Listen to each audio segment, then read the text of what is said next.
Special thanks to Horizon Therapeutics for sponsoring the Special Fathers Network Dad to Dad podcast, working tirelessly to research, develop, and bring forward medicines for people living with rare and rheumatic diseases. Discover more about Horizon Therapeutics' mission at horizontherapeutics.com. You know, with everything that happened with our son, there was so much grace and so much blessing that came as a result of that. Just even myself, I know that the way I look at people who are incarcerated, people in the streets, people with mental illness, it developed in me a much greater compassion for people like that. That's our guest this week, Steve Thomas, a serial entrepreneur and father of 8, including a set of twins with additional needs. Steve is an amazing guy. He walked across the country in the shape of a cross, and he's just written a book called Catholic Joe Superhero, in which Catholic Joe stands up for the American family. It's an intriguing conversation that we'll hear on this Special Fathers Network Dad to Dad podcast. Now say hello to the founder of the Special Fathers Network and host of the Dad to Dad podcast, David Hirsch. Hi, and thanks for listening to the Special Fathers Network Dad to Dad podcast, presented by the Special Fathers Network, a Dad to Dad mentoring program for fathers raising children with special needs. The Special Fathers Network Mastermind Group experience is the most comprehensive program the 21st Century Dads Foundation offers. Dads raising children with special needs meet virtually on a weekly basis and form meaningful relationships while sharing weekly wins, discussing books, and sharing heartfelt challenges. One of the highlights of the year is attending an in-person weekend retreat. We're launching 10 new mastermind groups in 2024 with 10 dads per group. That means we're only looking for 10 like-minded dads in each community. If you're a dad raising a child with special needs, we hope you'll join a local mastermind group and make the investment to become the best version of yourself. For more information, please see the show notes or simply go to 21stcenturydads.org. Now let's listen in on this conversation between Steve Thomas and David Hirsch. I'm thrilled to be talking today with Steve Thomas of Manhattan, Illinois, a serial entrepreneur, author, and father of 8. Steve, thank you for taking the time to do a podcast interview for the Special Fathers Network. Thank you, David. Great to be here. You and your wife, Ginny, have been married for 33 years and are the proud parents of 8 children. Steve, 32, 30-year-old twins, David and John, Joseph, 28, Francis, 26, Mary, 25, Grace, 23, and Gabriel, 21. The twins are the ones with additional needs. Let's start with some background. Where did you grow up? Tell me something about your family. So I was born in Joliet, Illinois, East Side. We moved to New Lenox when I was 5 years old and grew up. We had a horse farm, so I was able to learn the beauty of shoveling horse manure when I was young. It was... everybody should do it. It's just, there's something just earthy and beautiful about it. So yeah, I grew up around horses. You know, we had 7 acres as a kid and just had a lot of fun growing up out in the country. That was a lot of fun as a kid. Do you have any siblings when you were growing up, Steve? I do. I have an older brother, 2 years older, a sister that's 4 years older, and a sister that's 2 years younger. And are you all horse people now? No. I ran from horses. They're so much work. I'm like, I'll just have kids, you know? Yeah, well, I'm sort of curious to know, what does your dad do for a living? So my dad, he passed away 6 years ago. He started a company called TriStar Cabinets, custom cabinet company, and really built it up to one of the larger custom shops in the Chicagoland area. So would you say he is an entrepreneur? Oh, for sure. Yeah, he was an entrepreneur. So back in the day, he actually started a computer company. It was US Micro Sales, custom computers. So that company never really took off for him. He was starting a computer, business back in the early 80s when Apple and Microsoft, when they were starting as well. So he had a pretty good nose for entrepreneurship. Do you think that's where you got it? For sure, yeah. And again, that was just one company. There were at one time, I saw the sheet of all the different businesses that he had. He had a beer distributorship, other smaller products he was trying to create. So he was always involved in something. How would you describe your relationship with your dad? It was tough. His father left him when he was just a young kid, probably 6, 7, 8 years old. His mother was a little bit twisty. He really never had a good foundation. So when he married my mom, her dad, had molested. So my mom was kind of shipped away from the family when she was young, down to Southern Illinois. They both really just never had the foundation. And so, growing up, with my father, it was a tough relationship. Again, there were some positives and some good, but just there was more, a lot more negatives and a lot more, kind of struggles with him. Do you think it had to do with his inability to communicate or show affection? What are you talking about? Yeah, so he did have emotions, anger. Yeah, no, he would always be more affectionate when he was drunk. So he had a bad alcohol problem. And you could tell when he was drinking, when he would come in and ask you, do you love me? I love you. And he really struggled with communication. We struggled with a lot of things. He was never there at the games, the baseball games, the basketball games. And, he was busy kind of building his businesses and his empire, so to speak. And so because of that, just really, really strained relationship. Okay, well, thanks for that insight. Are there any important takeaways when you think about your relationship with your dad? Something that you wanted to do as a result of or not do as a result of as a dad yourself? Yeah, actually, and it really did have a big impact on me and really wanted to do the opposite. So I kind of learned, kind of what not to do. Although I have to tell you, I really did struggle in my being a man, my masculinity, ability to have relationships. That was a real struggle. It was something that I never really had that role model. And so because of that, I did struggle. I think I was 48 years old when I really, really started to realize that I need to be a giver. I need to, there were a lot of things that I didn't learn until later on in life that I learned from that relationship. Yeah, well, sorry to hear that it was sort of a challenging relationship.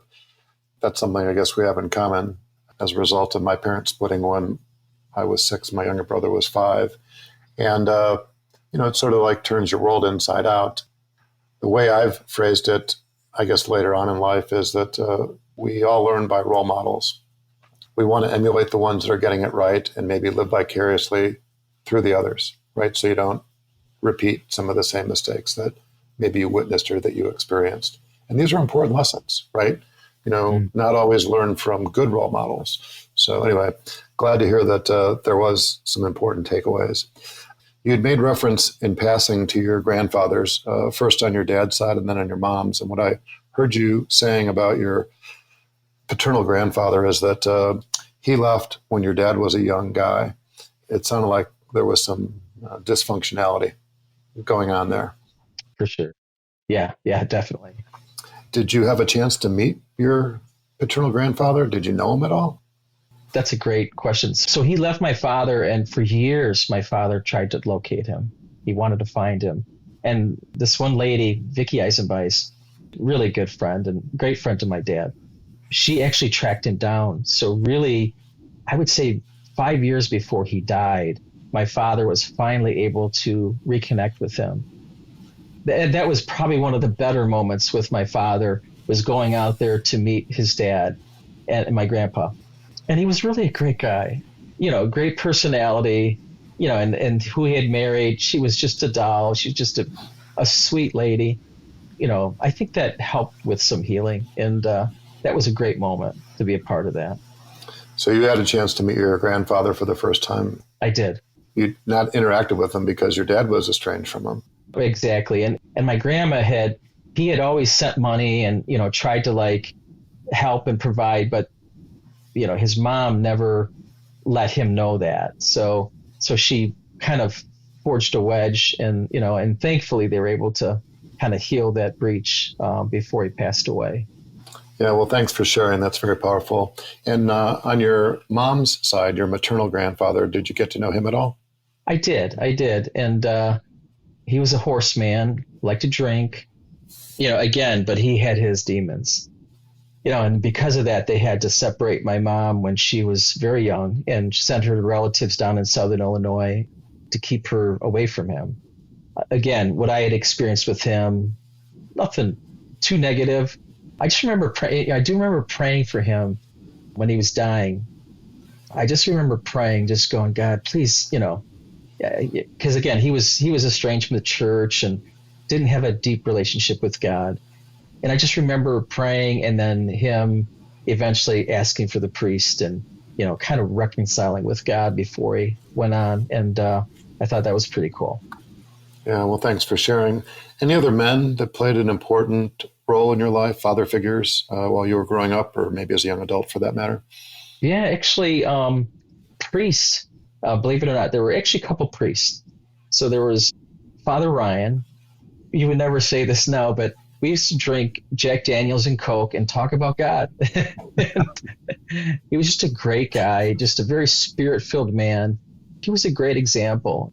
His unconditional love just was a great guy to talk to and accepted me for who I was. And then Bishop Caffer, he would always visit all the families, right? So the high school, he was principal of the high school. And so he would visit all the families, and he came to our house. And of course, my dad was passed out drunk in the car. The car is running and he walks by and he looks in the car and he's kind of did one of these, just went in and, oh my goodness. But I think, he knew a lot of the brokenness. So he was really good to me. And he was the one actually, so I'd gone in the seminary for 5 years, discern the priesthood, obviously didn't go through with it with 8 kids. They call me father, just in a different way. But anyway, so Bishop Caffer would, he would take me to the seminaries to visit, and just was always so good, and just really, like a grandfather to our kids. So he was a great blessing in my life. And one more story. So Father Gerald Schubert, God rest him. So he came over once to visit with my dad, and he liked to drink. So he goes, I'll come in and bless you when we're done. And of course, I'm waiting in the bedroom all night, and they're out there just, kind of hooping it up and hollering and laughing and drinking, and they had the best time. And he never did make it in there to give me that blessing. Yeah, well, it sounds like there's a fair amount of alcohol in your life and your background, for that matter. Yeah. I chose to quit. I actually quit drinking when we started having kids. I just thought, you know what? Drunk and stupid's no way to go through life. I'll just go through stupid. So no booze. Okay. I think you mentioned a nun's name, Sister Philip. Yeah, Sister Philip Joseph. Yeah. Yeah, she really was kind of the rock star in my life. She was somebody that I was in high school, and that's when my parents' divorce was, when I was in high school. It started, the fight started much, further before then. But she had this sense of peace. It was just palpable, the sense of peace about her. I used to look at her and go, I want that. I want that peace, because it obviously didn't have it. And so when I went into the seminary, she literally wrote me probably at least twice a week.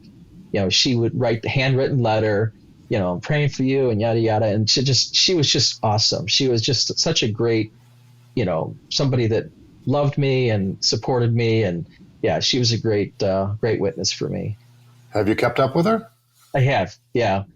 Yeah. In fact, I sent her a copy of the book, and she said she started reading it and she was crying, and, of course she didn't appreciate where I point out some of the corruption and stuff. She's like, oh, you shouldn't. Yeah. She's like in her 80s now. And she's like, thank goodness the ruler is nowhere close to her anymore. So yeah, you'd have your knuckles wrapped on pretty hard there. Oh, for sure. Yeah. Yeah. It's funny because she used to, talking after the fact, she goes, I used to just cringe every time you walked into the classroom. It's like, I was one of those, I was a troublemaker. Yeah. I did not grow up going to Catholic school, but there is a reputation that nuns have as it relates to ruling the roost. Yeah. So speaking of education, my recollection was that you went to Pontifical College, Josephinum, and you have a BA in philosophy. And then you, as you made reference to earlier, you went into the seminary at St. Mary of the Lake, University of St. Mary of the Lake. And I was wondering, did you think that you were going to follow the priesthood, or what were you thinking when you finished your education? One thing I learned, that there's a million reasons that people go into the seminary. And there's usually only a few reasons that are really legitimate. And, because I had experienced such a conversion, it's funny because when I was in high school, again, there's just intense darkness. And I just remember picking up this little white booklet. It was Mother of Christ Crusaded. And I, as a teenager, I started reading it. It was about these children that Our Lady appeared to in Fatima. And so it's the whole Fatima story. And that literally that changed my life when I read that. And it just really put me on a trajectory.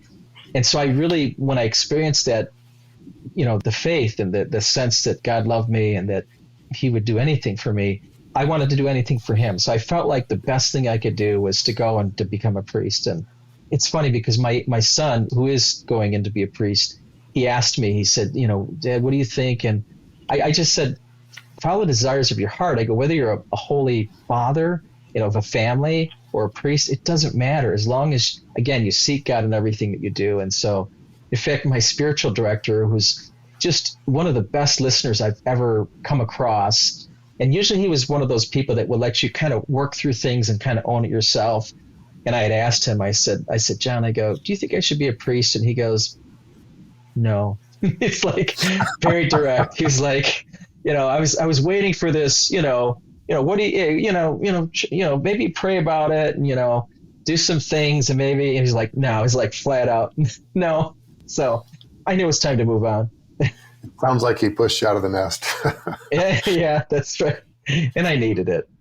Yeah, well, thanks for sharing. Very interesting. So from a career standpoint, my recollection was you went into the family custom cabinet business for a better part of 2 decades. Yep, went into that and did really well. Became an expert at it. Was there for almost 20 years. And then when the housing crash in 2008 came about, it was devastating because new construction, residential construction was just dead. And so I was forced to kind of flee out of that. And where did your career take you subsequently? A friend of mine, who I respect, he was the one that recommended insurance. So I decided to go into corporate insurance, even though I had absolutely no experience. So I kind of networked my way into getting an opportunity with this Goldman Sachs owned company. And, just for 3 years, just learned a lot about the science of selling. And, I knew the art of selling, but the science of it, measuring and all that, I learned a lot about that with this company. Those are important skills to have, selling skills. Yeah. Just to know that there is a science. There is a science. Yeah. I'll just reflect for a moment when I took a big leap of faith from public accounting, because I thought I wanted to be a Big 8 public accounting partner when I graduated from college, and got a little bit disillusioned by being an auditor and tax accountant. And I took a leap of faith and got into the brokerage industry and came to learn very quickly that it's all about cold calling. And our managers expected us to make 100 plus cold calls a day. Well, that takes a lot of discipline to physically dial the phone. And then you realize it takes a lot of mental discipline to put up with the rejection that comes along with cold calling. And it's a numbers game, right? Right. If you take things personally, it's not for you. I know. I never really did the cold calling. I mean, I tried it a few times. I go, this is stupid. Everything that I did was warm introduction. In fact, I created a software product around this whole concept. The warm introduction was everything. And so introductions for me were gold.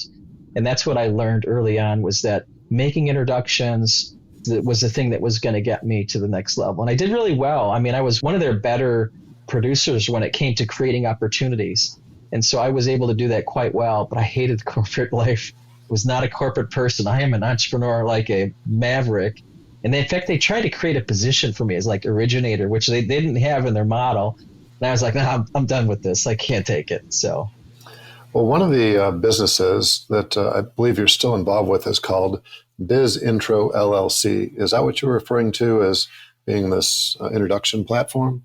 Correct. Yeah. Biz Intro started that a while ago, and we tried a number of different times, different launches and whatnot.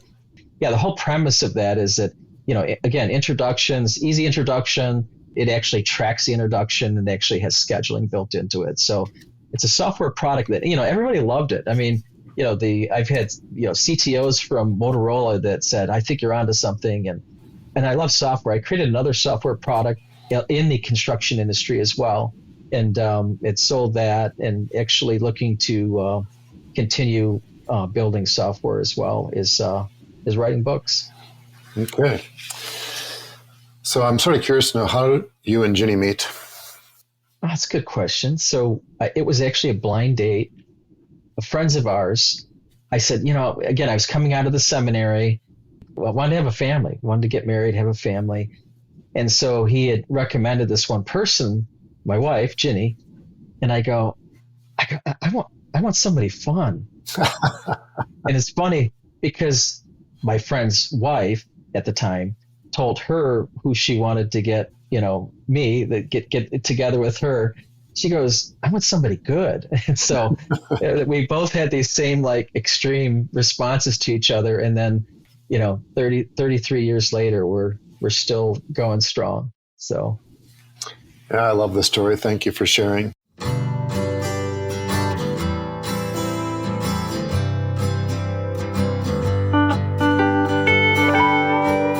So let's talk about special needs on a personal level. And I'm sort of curious to know, prior to your twins' birth, did you or Ginny have any connection to the disability or special needs community? No, actually, we didn't. It was really when we had our twins that we experienced some of the struggles around that. And they struggle with mental health issues. So our one son, it really started to go downhill fast. And again, as parents, you just don't know what to do.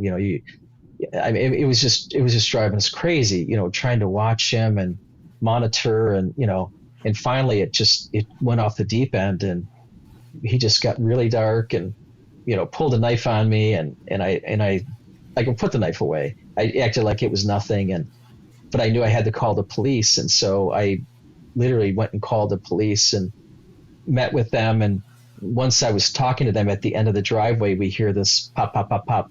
And he had found a gun and was shooting towards us. And I'm like, oh my goodness. And so from there, it just spiraled, and, he ended up being incarcerated. And thankfully, then he got into the mental health system. Since they properly diagnosed him, he's done just fantastic, and he's doing great today. So what was the diagnosis of the individual that you're making reference to? It was like reactive schizophrenic. At first, they thought it was bipolar, but it was some type of reactive schizophrenic. Yeah. And so they've diagnosed him on the right meds, doing great. And then our other son had struggled with anxiety, OCD. He's actually just doing just fantastic with the proper medication. Yeah. And what age were the boys diagnosed? It was close to the same time. So I would say it was the early 20s when John and David were diagnosed. And did you suspect that something was going on before then? Or did you realize later, as they were getting into their young adulthood, that you had some issues that you were dealing with? It was a slow progression. I mean, it literally went over probably 2-3 years where it was just a slow kind of degradation. It was just a really tough time. It's a really tough time. Were there some fears that you and Ginny had when you realized that you had some consequential issues that you're dealing with?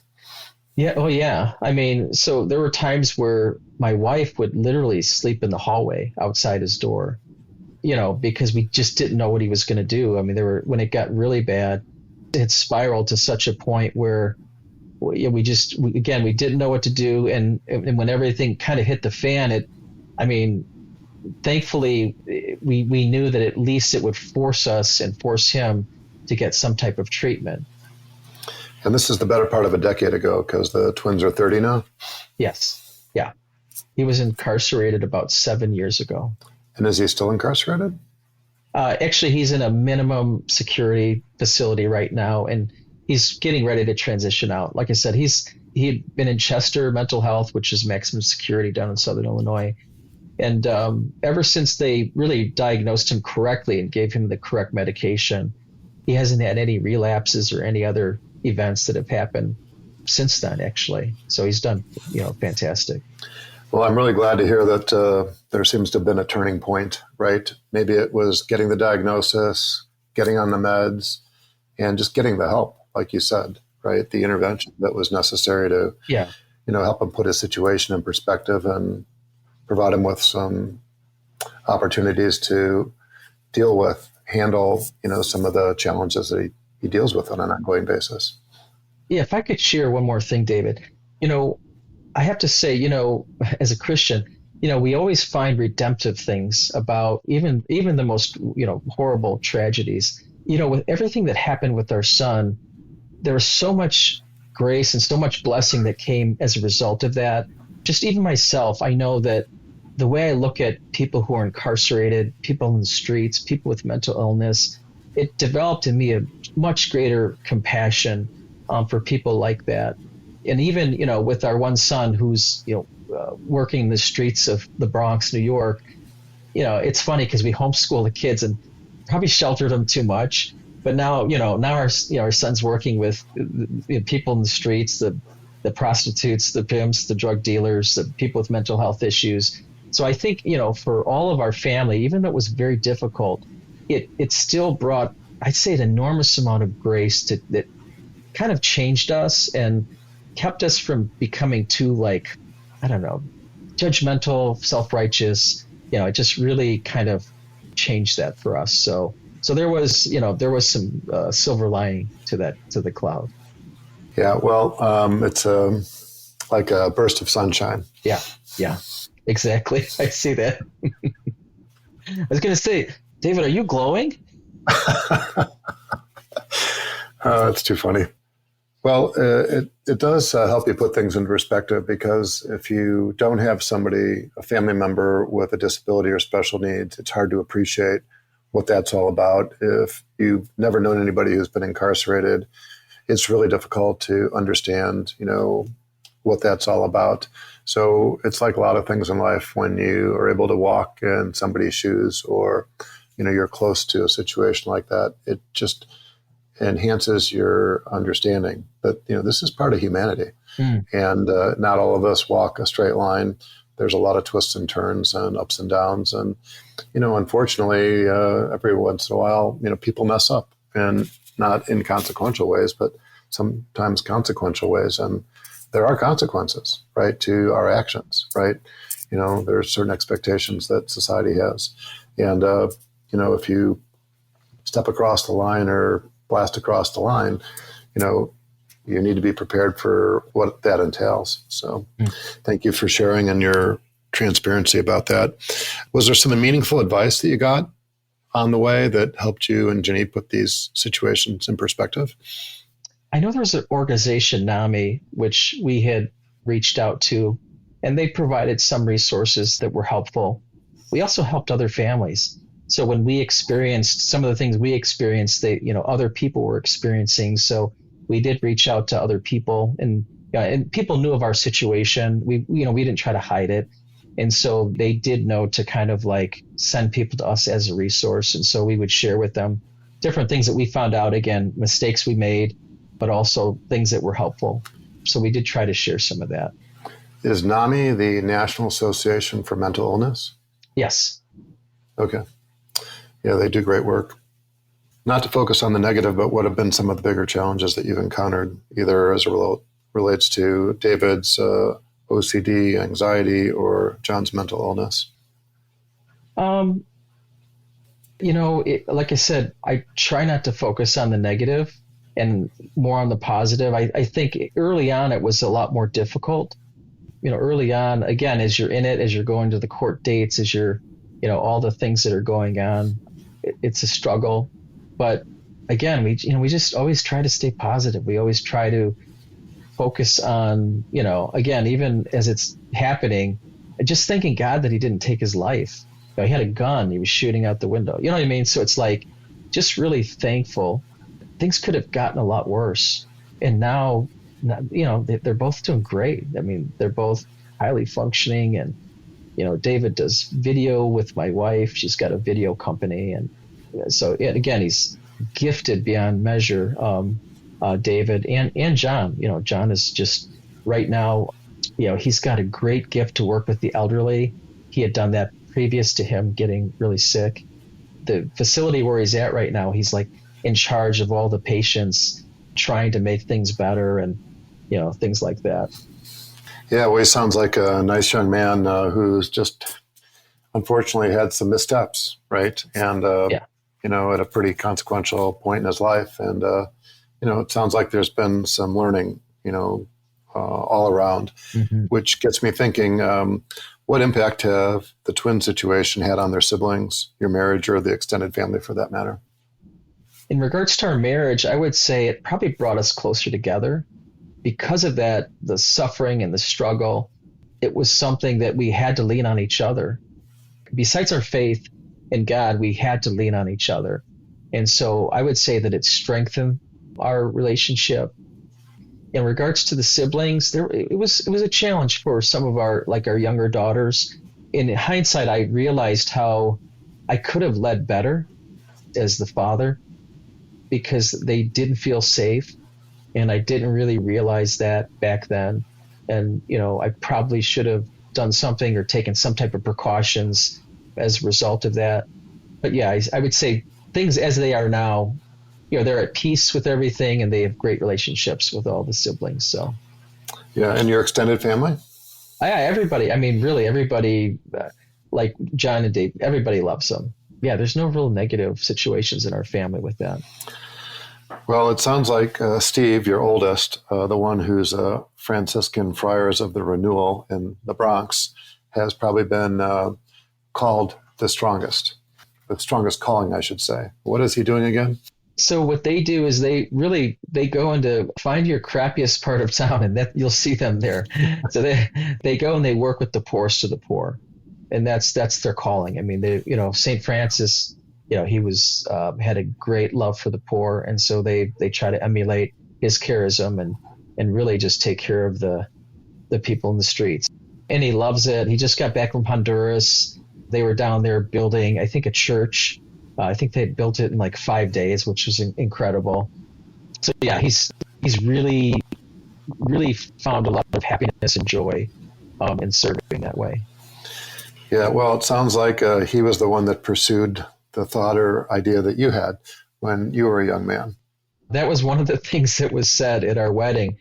Bishop Caffer goes, well, we didn't get Steve, but maybe we'll get at least one of his kids. And so I guess that was prophetic. Yeah, it sounds like it. We'll be back with more of the conversation on the Special Fathers Network Dad to Dad podcast in just a few moments. But first, this quick message. Please help 21st century dads gather research on families raising children with special needs by having them complete the Special Fathers Network Early Intervention Parents Survey. A link to the survey can be found in the show notes. As a token of our appreciation, each person, mom or dad, who completes the survey will receive a Great Dad coin. Thank you. Now, back to the conversation. Well, let's switch gears. You took a very interesting journey called Operation True Cross. What was that? When did it take place? Who was involved? So Operation True Cross took place about a year and a half ago. A good friend of mine actually orchestrated everything. Again, this was after, I had explained to you about basically doing a Eucharistic procession across the country. We kind of got pushed out of that, so we decided that we're going to walk with the relic of the True Cross in the form of a cross. So from the north, south, east, and west. There was probably about 12 guys that were part of it, all at different times. And I was actually a part of the second, we'll call it beam of the cross. And so I walked from the East Coast, so the Shrine of the Immaculate Conception, to the center of the country. It was probably about 650 miles. We walked through the Appalachian Mountains. The incline and everything was very challenging for me. There were days where I was walking where every step was just sheer agony. But again, it was a pilgrimage. It was meant to be a prayer. So we were praying for our country, for marriage, for family, for church. So all total, it was 4,500 miles. It sounds like quite an undertaking. We just had a blast. So we were walking through the day, and then at night, we'd always find a nice establishment. And so we'd go there and they'd have a couple of drinks and I'd smoke a cigar.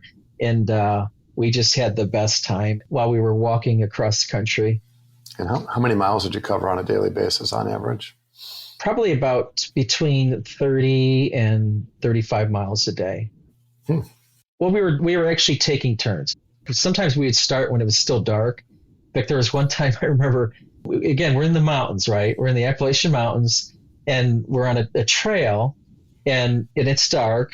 And, I'm walking, and I'm thinking to myself, every noise you hear could be a black bear, like coming down to, have a snack.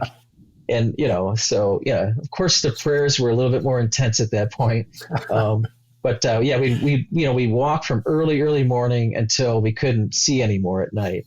So we cover quite a bit of ground, and we take turns. So, I would walk one leg, and then another person would walk another leg, and we'd take turns doing it. That's how we were able to do that.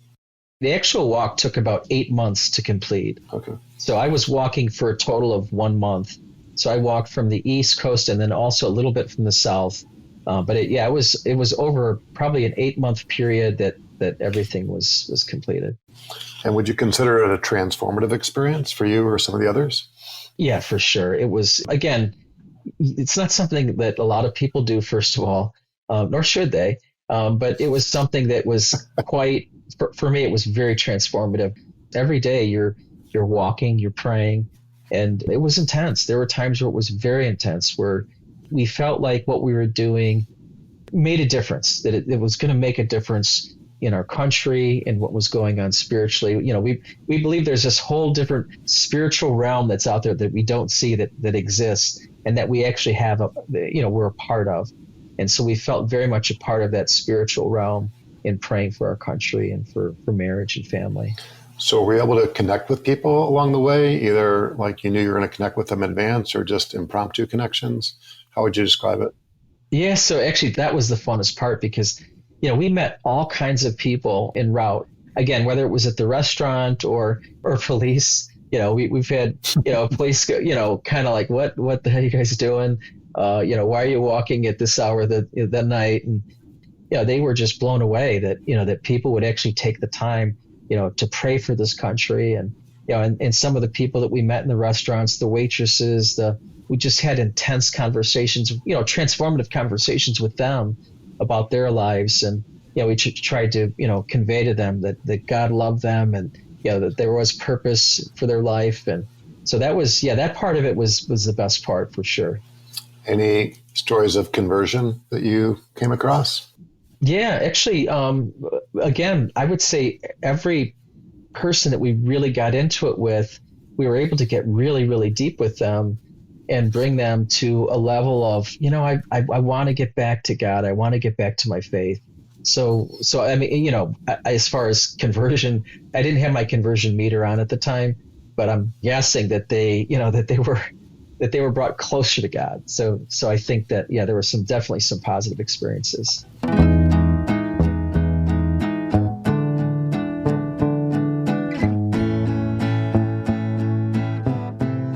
So I'd like to talk a little bit about the book that came out at the end of 2023 entitled Catholic Joe Superhero. And I'm wondering, what's the backstory on that? It really, I actually started it decades ago, but again, 8 kids and just didn't quite have the time to sit down and just, take a block of, 6 hours and start writing. So it wasn't until I finished that pilgrimage, it wasn't until I finished that I really felt that the desire, the ability, the grace to really start writing it, to start actually finish the book. And as far as the backstory goes, as a guy, a Catholic, I just felt like we were always getting our butts kicked. I felt like, in society and culture, one story after another of abuse and this and that. And I was just sick and tired of getting my butt kicked. And I just, so I created this figure who, kicks butt. And so he's somebody that, again, you kind of live vicariously through, all those news stories that you see where you just, you get kind of tied up in knots inside, where you're like, oh, I can't believe that the FBI raided that guy's house and his kids were crying. And I can't believe they're trying to paint these parents as terrorists that are just asking questions at the school board meeting. So I created chapters that deal with these things, and Catholic Joe, he handles them in his own way. And so I actually had a lot of fun writing it. It was very therapeutic too. I would probably add that part of the reason the backstory was I needed therapy, and it was a good therapy for me to write the book. Well, it's not lost on me, having read a couple hundred pages of the book in preparation for this interview, that Joe has 8 kids and you have 8 kids. Mere coincidence. Okay. Hey, what can I say? I mean, I just do what's easiest. I'm lazy by nature. And so I just, if actually I had my own kids' names in and I changed them at the very end, just because it was just easier for me to write it that way. Anyway, I think it's brilliant. I thought it was a page turner. And, there are real situations that you're describing, right? Everyday situations that we each encounter, with our siblings, with marriage, with what's going on, what's being taught in schools, what's going on in the church. And, you bring them to life in a very creative way. And if this is your first book, I would encourage you to continue pursuing your writing. I think it's a well-told story in a wholesome way. And, it deserves a bigger audience. Thanks, Dave. I appreciate that. So I'm thinking about advice now, and I'm wondering what advice you can share with parents, knowing that most of our parents, and specifically dads, are raising a child, or in some cases, multiple children with special needs. Is there any advice that you can suggest? Oh, geez. Just don't be afraid to ask for help. I mean, I think our probably biggest thing was that we tried to figure it out ourselves. And I think there can be, especially in regards to mental health, there can, at different points, could be a certain amount of shame. And I think that, I think you need to realize that it's something that we don't want to experience shame. We just, again, it's an illness, and it's something that, you need help. I would reach out for help at the earliest signs in order to, avoid that really just big blow up moment or blow up situation. Yeah, it's good advice, not being afraid to ask for help. I sort of tongue in cheek refer to this as testosterone poisoning. And it's an affliction that most men have, myself included. And it's the inability to ask for help or pull over and ask for directions when you're lost. Right. That's just, the way most guys think. Mm-hmm. And it's not a bad situation, not entirely, right? To have the resilience and persistence to try to figure things out, try to fix things. But, when you're up against some consequential challenges, and let's just admit that mental illness is a consequential challenge, autism, Down syndrome, cerebral palsy, rare disease, if somebody's blind or deaf or missing a limb or limbs, these are different challenges, right? These are consequential challenges. Mm-hmm. And to suggest that you're going to try to do it all yourself, right? Tough guy, super masculine, is being naive, right? And you're going to come up short. And most importantly, your son or daughter is, not going to get the resources or the intervention that they need, mm-hmm. and not reach their full potential. So you're doing a disservice, right? You're not being the best dad you can be. So I think your advice is spot on about mm-hmm. having a willingness to ask for advice. Thank you. Can I point something else, David? So you mentioned the book, and there was one thing I wanted to mention, because as I was getting ready to prepare, to talk with you, I was thinking, and it dawned on me. And again, this is spoiler alert. All right. So if you don't want to hear what's going to happen in the book, but I just, I realized that I had the characters, they're getting divorced, and I actually had Joe, right, come in and save the day. And I think subconsciously, every kid wants their parents to get back, right?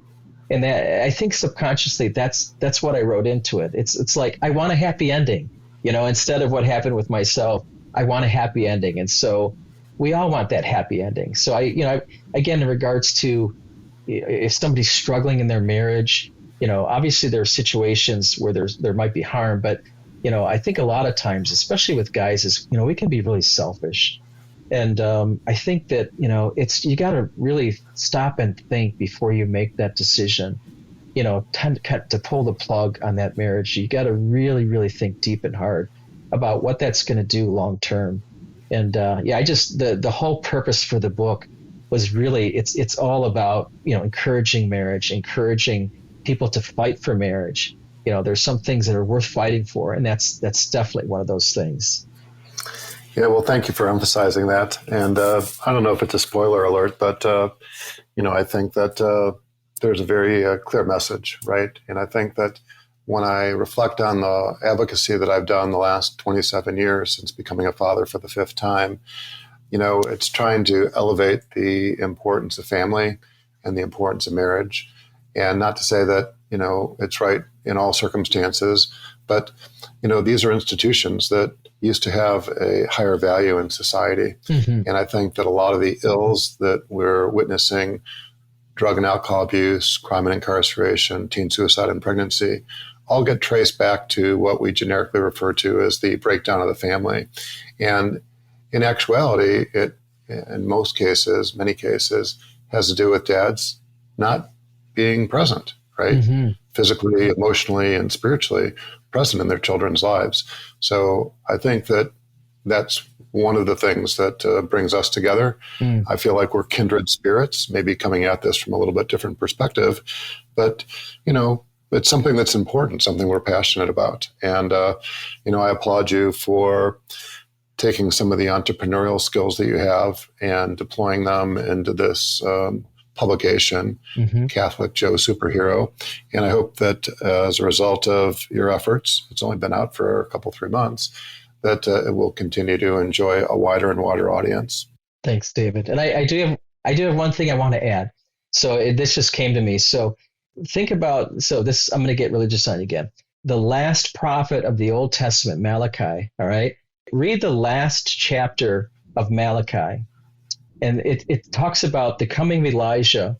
And the coming of Elijah, what he would do is he would turn the hearts of fathers back to their children and children back to their fathers. And it mentions fathers specifically, but there's something distinct and unique that is the last prophet of the Old Testament, the last paragraph.